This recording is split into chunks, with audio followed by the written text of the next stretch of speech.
Welcome to Building My Legacy podcast. This podcast is designed for leaders and entrepreneurs who want to leave a legacy and will provide strategies that focus upon key elements for legacy creation, determining your desired impact and its benefit, increasing your legacy's reach by engaging key stakeholders, planning, prioritizing, and executing. Here's your host, Dr. Lois Sonstegard. Welcome, everybody, to today's Building My Legacy podcast. I have with me today Dan Duckworth. He is the founder of the Crucible Life, which is an online leadership community of changemakers to facilitate his mission to make deep change accessible to the masses, not just to the executives. He's led complex executive-level transformational initiatives, as well as peons, okay, that includes probably most people, CEOs, consultants, and as a coach and teacher, he's done a tremendous amount. His current mission is to find, liberate, unite, inspire, unleash the change makers across every industry and sector, regardless of job function or authority. So, Dan, that is rather remarkable what it is that you're doing. Tell us a little bit about what is a change maker and what is it you're really trying to achieve? Oh, thanks, Lois. I'm glad to be here with you. I love talking about this because, as you mentioned, I've got a personal life mission right now to find the change makers and to gather them and to unite them into a single community that we believe will be incredibly powerful, not just for the individuals who join this community, but for the community itself. We'll be able to do powerful things. So your first question is the right question. What is a change maker? And fundamentally, it's somebody who makes change. But as an identity, it's really somebody who feels deep down inside like they have a mission or a purpose to lead change for the people they love and the communities they care about. And these could be people who have identified as leaders and change makers from the very beginning of their lives as young people or as young adults, or they're people who are coming into it late into the stages of their life where suddenly they realize something needs to change in the world or in my part of the world. And not only that, I think I'm supposed to be the one who leads the change. And so we get all kinds of people who, some of them are ready and they've got leadership chops and they've got leadership experience. And others come to us and say, I'm kind of getting into this for the first time. I realize I've been a boss, I've been a manager, I've been a parent, I've been a teacher, whatever it is. But now I think I'm supposed to be a change maker. Okay. So before we go further, I need to know a little bit, and I think our audience needs to know a little bit about what your background is and what brought you to having this passion.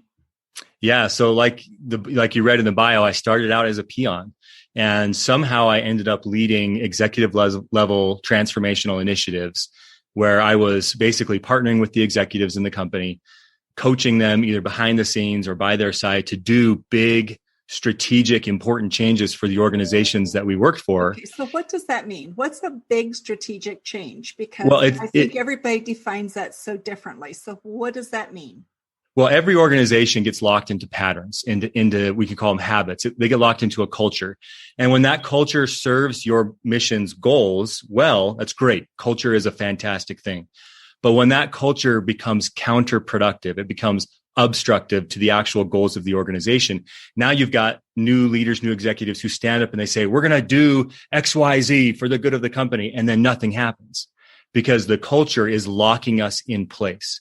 And those executives who might have been great managers or great finance, minds or brains or whatever it was, suddenly they find that they can't do what they want to do. They can't do what needs to be done for the organization and for the constituents or the customers that the organization serves.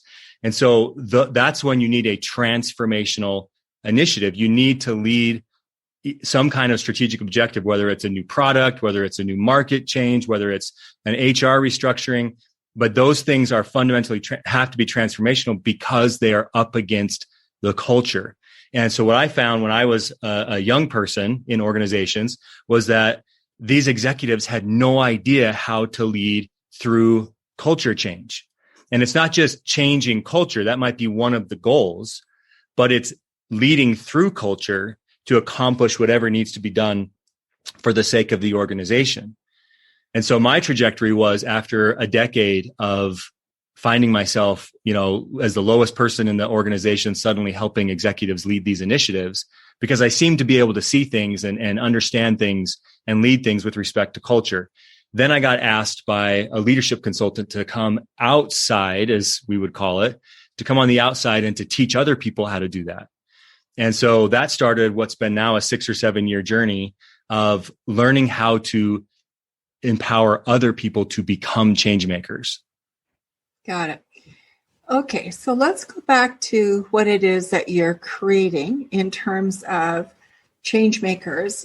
You're trying to create a community of change makers, but why a community? What does a community of change makers do? Yeah, it's actually fascinating. So you have to go back to the very most basic question about, what do you believe about leadership and how does leadership change? Because if you believe leadership reflects knowledge, then you need to transfer knowledge to people. If you believe leadership reflects skills, then you need to help them practice and give them formulas and steps. But if you believe leadership reflects character, then the way you go about leadership development is totally out of step or out of alignment with the traditional approaches to leadership development.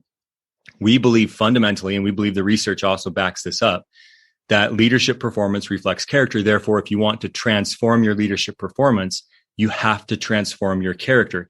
That is not easily done. Just like culture is not easily transformed, character is not easily transformed, but it's possible.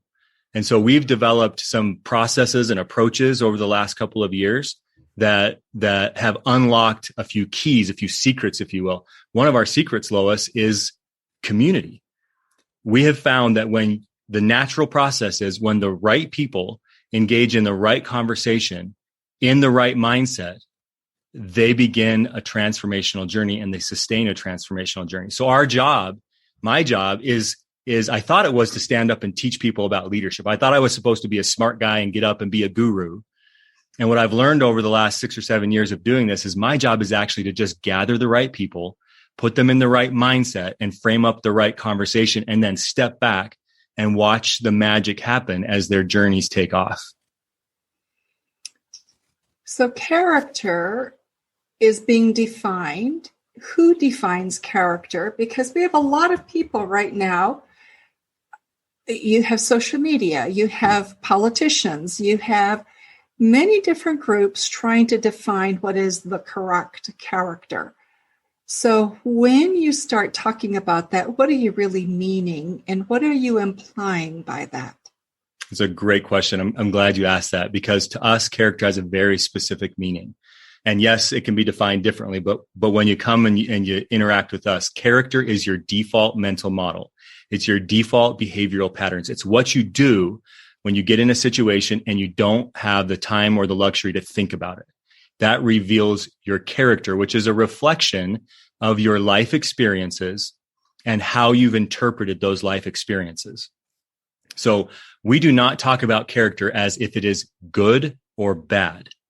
We talk about character as if it's helping you reach your objectives or it's not helping you reach your objectives. Okay. So it's not really a moral judgment. It's really more of a strategic judgment. And what you look at is, are you getting the results you want? Okay. We have leaders come to us every day and they say, I used to be a great leader. I used to get great results, but I'm stuck. And the things that I was doing before aren't working now. Well, that's a reflection that your character is locked in and you need to go through a character change. You need to become fundamentally a new person so that you can behave differently in these new situations and get different leadership results. So how is that different from a mindset perspective or belief perspective? Yeah, so it's probably more akin to beliefs and assumptions than it is to mindset. But mindset is a critical part of character change. You have to get into a growth mindset in order to change your character. And character really does reflect your beliefs about yourself, about others, and about the situation that you're in. And so the key here is, how is character transformed? Dr. Avolio at the University of Washington, he says it best. character is fundamentally transformed through crisis. We get locked into beliefs, we get locked into behaviors, and it's really a crisis that shows us that we're in a failure state, and then we are forced to experiment with new behavior. We spend our whole lives resisting doing things in a new way, in a risky way, because we can't take the chance. When crisis hits, you have nothing to lose, so you start to experiment. So Lois, the question that we started to ask ourselves as we understood the research and as we understood our own experiences was, how do you entice people to self-initiate crisis-like situations in their lives when their default, when their DNA says, I'm supposed to work to avoid a crisis, but actually, if you want character change, you have to walk into the crisis. Okay. So by implication, that also means the organization as a whole needs to be in a similar state to be motivated to move. Am I correct? That's very perceptive, very intuitive. Yes. You can't really lead deep change for an organization unless you as a leader are experiencing deep change as an individual, and vice versa. You can't really experience individual deep change unless you're leading your organization into the same kind of experiences, because your character is situationally defined. It's situationally relevant. And so if the situation doesn't call for character change, doesn't give you opportunities to grow and to develop, you can't do it. So part of leading your own personal journey is figuring out how to transform the community that's around you, your team, your department, your family, your church, your school, whatever it is. Okay, so you're creating a community to do this. Community creates that incubator, so to speak, where character can redefine itself, right? Yeah. If you think about self-determination theory, they say there's 3 conditions, psychological conditions, that have to be met in order for somebody to do something hard, to choose to go into the crisis, to choose to go into the refiner's fire. And those 3 psychological conditions are: number 1, you have to feel like you're making your own choices and you're not being forced into it. Number 2, you have to feel like you can be successful, that even though you're going to go through something hard, that you actually could achieve the goal and make it through. Number 3 is you have to feel like you're surrounded by people who support you. Okay, so that's where the community really comes into play, is when you're alone inside an organization trying to lead deep change. I've been there. That is an incredibly lonely and difficult place, because the culture by definition resists deviance. And so when you deviate from the norms, the culture and the people who represent the culture, they push back on you. They will, when you really get outside the lines, they will try to squash you. And that's a very difficult, traumatizing place to be. And so if you can belong to a community of people who are like-minded, who are change makers in their own worlds, in their own organizations, now you have that validation. You have that place to go to recover, to get ideas, to build your courage, and to go back into your organization and keep fighting the good fight. So what you've got, it's like a support group for change makers. Is that correct? Yeah, it's like a support group that is specifically designed to ramp up your passion, your energy, your engagement, and really to spur within you the ideas to go lead change. Because that's the interesting thing, Lois. When I first got into teaching leadership, I would teach content. I would teach principles, frameworks, theories, you name it, from academics, mostly from the University of Michigan, because that's where we got our start. And as I taught the content, I noticed that people were always very interested. But when I slipped into teaching from my experiences, the people were moved. And so I started to really analyze what's going on there. And the people would come up to me and they would say, how did you do that? Right. And I would say, what are you talking about? They say, well, where did you get the ideas? I'd say, well, they just came from inside of me. Well, where did you get the courage to act on those ideas? That just came from within me. So the question became, how do we help people discover their own ideas and develop their own courage? We cannot give you the solutions. And that's the problem that we have in the leadership development industry, is so many of us are so bent on giving the answers, on being the smart person in the room, on letting everybody know that we've done it before. And if you just copy us, your life will be great. And it doesn't work that way. Every great leader, every change maker that we celebrate, whether they are famous or whether they are just a local person that we know, the ideas always came from inside of them. And the courage was always theirs to act. And so we have taken a very different approach, which is how do we create those unique psychological conditions that invite people to take their own journeys into leading deep change? Okay, so let me understand something. Yeah. You're taking people who are incredibly busy, who are in a lot of pain, who are overwhelmed, stressed, a board of directors breathing down their neck, and an organization that is not receptive, and you want them to now join a community. Is that correct? Well, what we don't want them to do is go binge on a bunch of podcasts and go binge on a bunch of self-help books. What we don't want them to do is go back and get an MBA because they think that's going to solve all of their problems. We don't want them to go sign up for a course that's going to require them to sit in a classroom type setting, even if it's over Zoom, for 5 hours a week for the next, 30 weeks or even the next 2 weeks. We don't want them to go spend $15,000 to go spend a week at Harvard University Executive Education for leadership, because those things are all focused on knowledge transfer and skill development. Instead, they have the opportunity to simply find their people and to engage. And this is what we're experimenting right now, Lois, with the Crucible Life. It's all a virtual based community. So we've done this with in-person communities, and it's electric. When these people get together and they have the right conversation and the right mindset, it explodes. And so now we've said, how do we make this accessible to the masses, right? We can do this for the Fortune 500 companies like we have. And then you have to be lucky. You have to be in that company. They have a huge HR development budget. They have a focus on leadership development. And out of 3,000 managers, they chose you to be one of 30 people to participate. See, I had that experience. And then I started talking to other people who I knew and loved, and they needed this opportunity. They were change makers at heart, but they were stuck. And I was saying, I know how to help these people, but they will never have this opportunity because they don't work for the right company and they're not lucky. So then the question for me became, how do I take these secrets, so to speak? How do we make these accessible to whoever wants it? Now I start using the language of the masses and people say, oh, so you're doing this for everybody in the world. I say, no, we're doing this for everyday leaders, for change makers, for people who feel called inside. They feel something saying to them, you're supposed to do more. You're supposed to be more because the people you love and the communities you care about are desperate for you to do more and to be more. And if not you, then who? And so we want to find those people and say, yeah, you may be an executive, but you may not be. You may work in for-profit, but you may not. You might work in business. You might work in education. You might be a pastor of a church.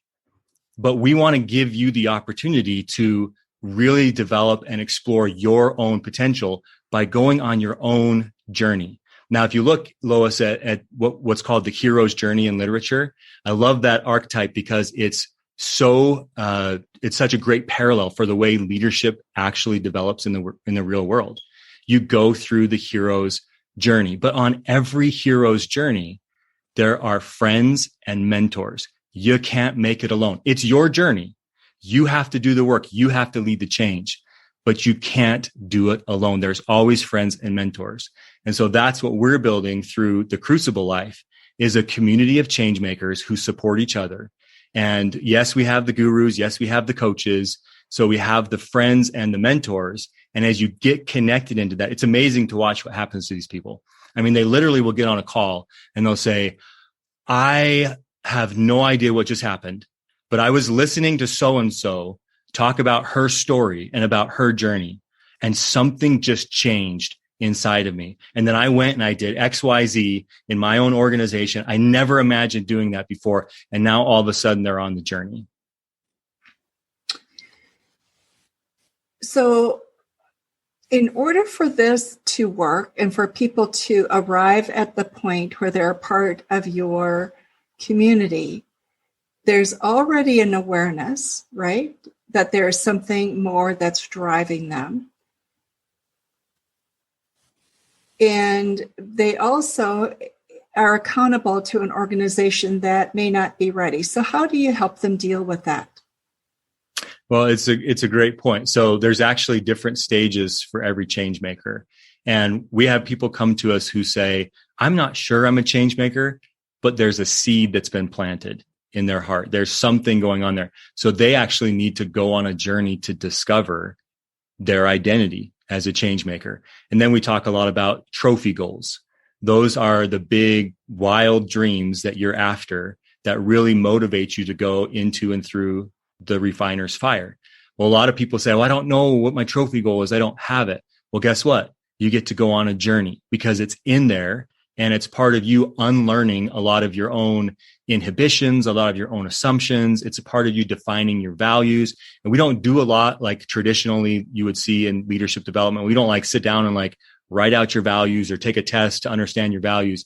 You just get into your situation and you start leading and you start making change and you learn through your own epiphanies what it is you value, right? So I was just on one of our calls in the class last week, and we do a segment called Your Story. So I was helping a woman named Carrie kind of break down her story. Where are you at right now in the hero's journey? And let's just talk about it and see if we can help you generate epiphanies, because that's all we really do.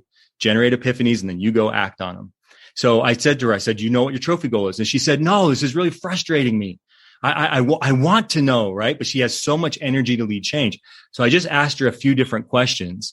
And all of a sudden she started talking about this problem in the world. She started talking about how she feels like there are so many women in the world who are ready to have a voice, who are ready to lead change, but it just seems so inaccessible to them. And they lack the character or the vision to see themselves really rising up as a change maker. And she said, I just have this vision of helping thousands and thousands of women to find their voices as change makers. And I stopped her and I said, that sounds an awful lot like a trophy goal, right? So she had that inside of her and she's on the journey to discover that. Then the next stage is going on the journey to figure out how do I have to change myself in order to become the kind of person who can lead that kind of change? Because that right now, helping thousands and thousands of women find their voice, that's beyond her capability. She's not currently able to do that, but she is able to become that. So that's her next stage of her journey. And it just goes on and on and on. That's why we call it, Lois, the Crucible Life, because this isn't a one-time experience. When you join the Crucible Life as an identity, what you're saying is, I'm going to grow and go through journey after journey after journey for the rest of my life, because I'm going to change the world for as long as I live. Got it.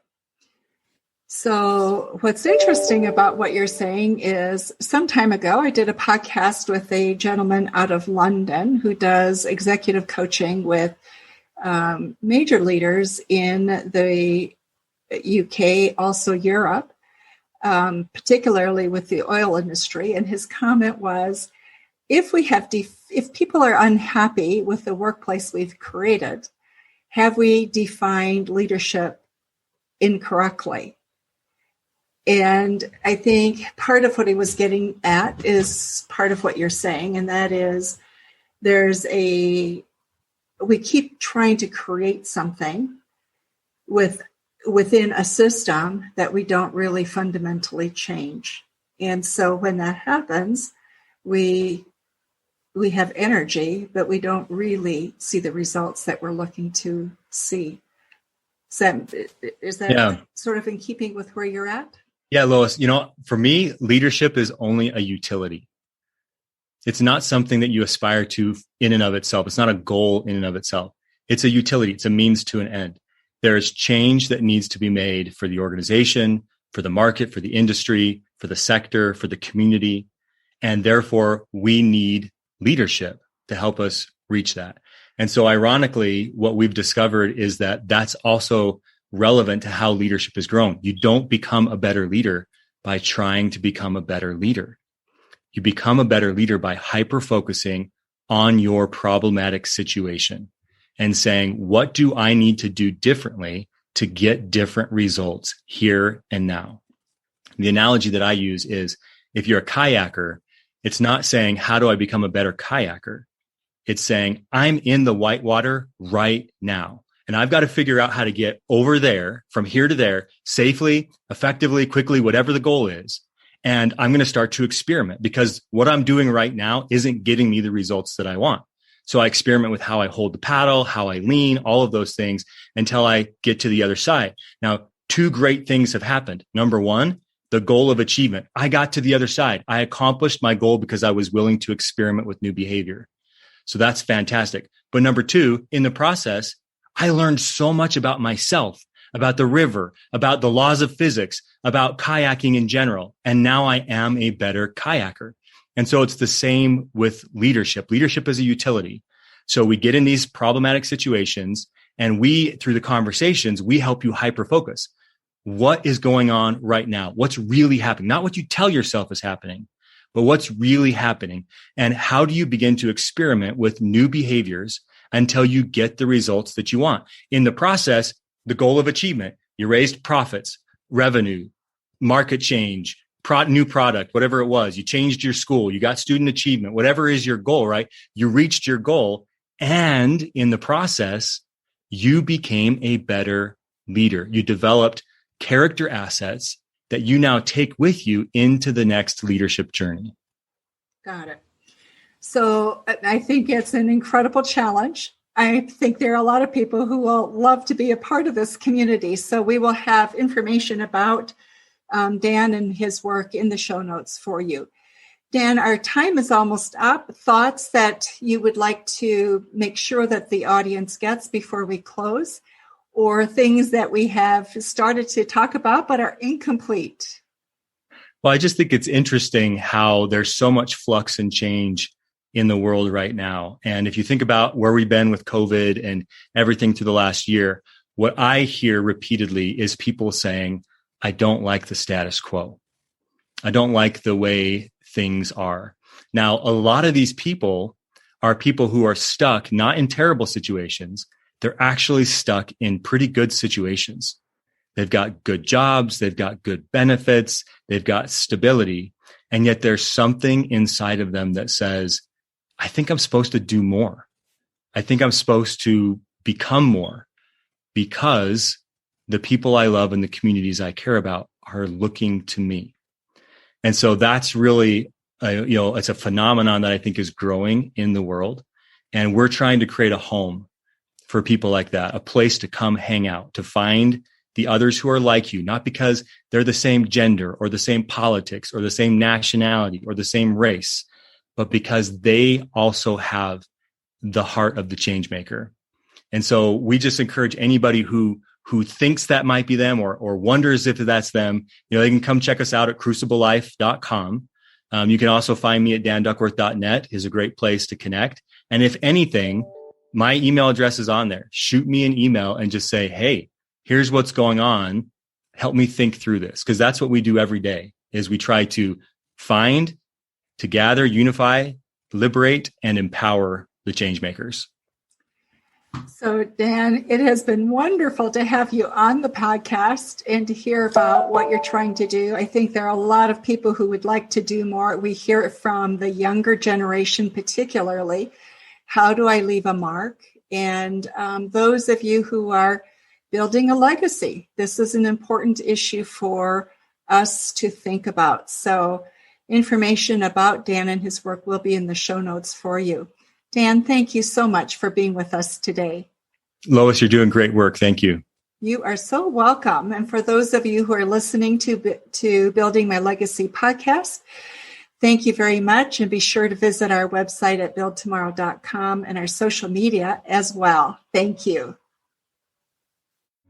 You've been listening to Building My Legacy podcast with Dr. Lois Sonstegard. To book your appointment with Dr. Sonstegard, visit www.buildtomorrow.com.